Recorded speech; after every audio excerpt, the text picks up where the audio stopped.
മുഖ്യമന്ത്രി നിങ്ങൾക്ക് എല്ലാവർക്കും അറിയാവുന്നതുപോലെ ഇവിടെ പ്രത്യേക MH17 ചോപ്പറിൽ വന്നെത്തി അദ്ദേഹം ആകാശമാർഗത്തിൽ വെച്ചുകൊണ്ട് തന്നെ ചീഫ് സെക്രട്ടറിയുടെ വളരെ വിശദമായിട്ടുള്ള റിപ്പോർട്ടിംഗ് കേട്ടു.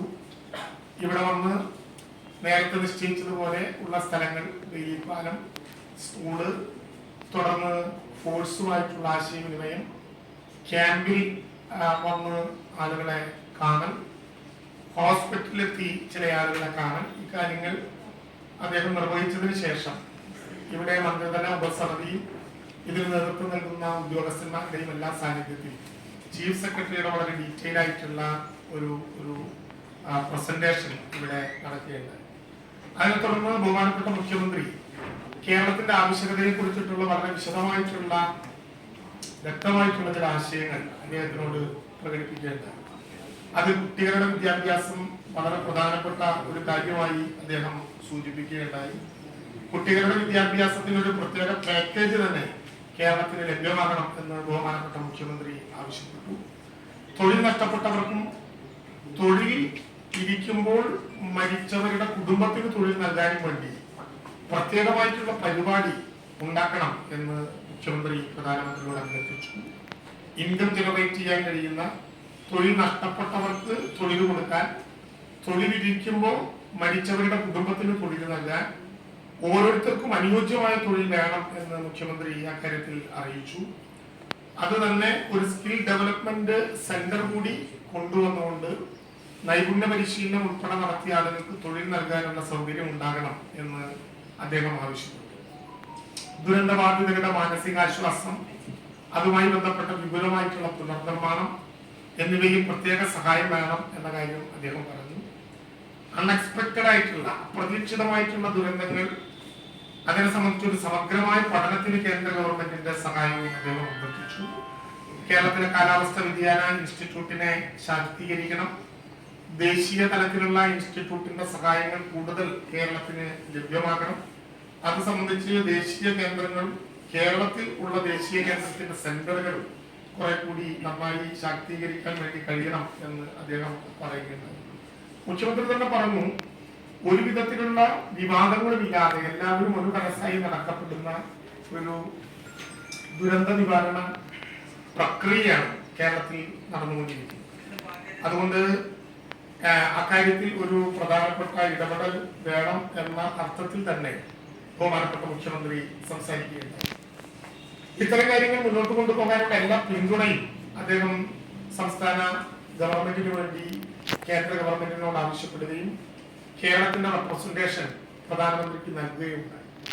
ഈ കാര്യങ്ങളെല്ലാം വിശദീകരിച്ച് മുഖ്യമന്ത്രി പറഞ്ഞ ഏറ്റവും പ്രധാനപ്പെട്ട കാര്യം, ദേശീയ ദുരന്തമായി കാണാവുന്ന ഒരു വലിയ ദുരന്തമാണ് ഉണ്ടായിട്ടുള്ളത് എന്ന് അങ്ങേക്ക് ഈ സ്ഥലങ്ങൾ കണ്ട സാഹചര്യത്തിൽ മനസ്സിലായിട്ടുണ്ടാകും.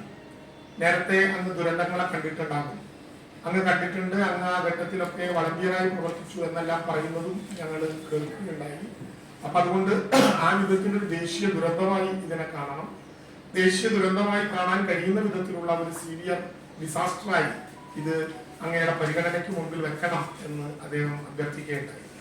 1979 മോർബി ദുരന്തം മുതൽ സന്നദ്ധ പ്രവർത്തകനായി പ്രവർത്തിച്ച അനുഭവം വെച്ചുകൊണ്ട് കേരളത്തിലെ കാര്യങ്ങളിൽ പ്രത്യേകമായ വേദനയുണ്ടെന്നും അത് കാണുന്നുണ്ടെന്നും അദ്ദേഹം പറഞ്ഞു. മുഖ്യമന്ത്രി അഭ്യർത്ഥിച്ചതുപോലെ പുനർനിർമ്മാണം, കുട്ടികളുടെ വിദ്യാഭ്യാസം, തൊഴിൽ എന്നീ കാര്യത്തിൽ പ്രത്യേക സഹായം നൽകാവുന്ന കാര്യം പരിഗണിക്കാം എന്നുമുള്ള ഒരു അഭിപ്രായമാണ് ബഹുമാനപ്പെട്ട പ്രധാനമന്ത്രി നമ്മുടെ മുമ്പിൽ വെക്കുകയുണ്ടായി.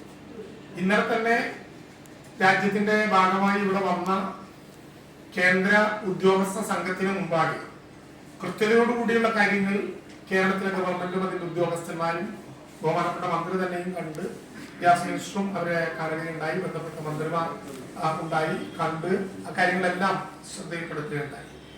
ഒരു റീകൺസ്ട്രക്ഷൻ, പുനർനിർമ്മാണത്തിന് 2000 കോടിയെങ്കിലും ഏറ്റവും ചുരുങ്ങിയത് ചെലവഴിക്കേണ്ടി വരും എന്ന് കേരളം ആ ഘട്ടത്തിൽ അഭിപ്രായം പറയുകയുണ്ടായി. 1200 കോടി രൂപയാണ് പ്രാഥമികമായി ലോസ് കാണുന്നത്. പക്ഷേ നഷ്ടം അതിനേക്കാൾ കൂടുകയുള്ളൂ. ഓരോ ഘട്ടത്തിലും ഓരോ ഇനങ്ങൾക്കും ഓരോ വിളകൾക്കും ഓരോ കന്നുകാലികൾക്കും ഒക്കെ ഉണ്ടായ നാശം പ്രത്യേകമായി അതിൽ കൂട്ടേണ്ടതുണ്ട് എന്ന് കേരളം കേന്ദ്ര തല സംഘത്തിനോട് ആവശ്യപ്പെട്ടിട്ടുണ്ട്.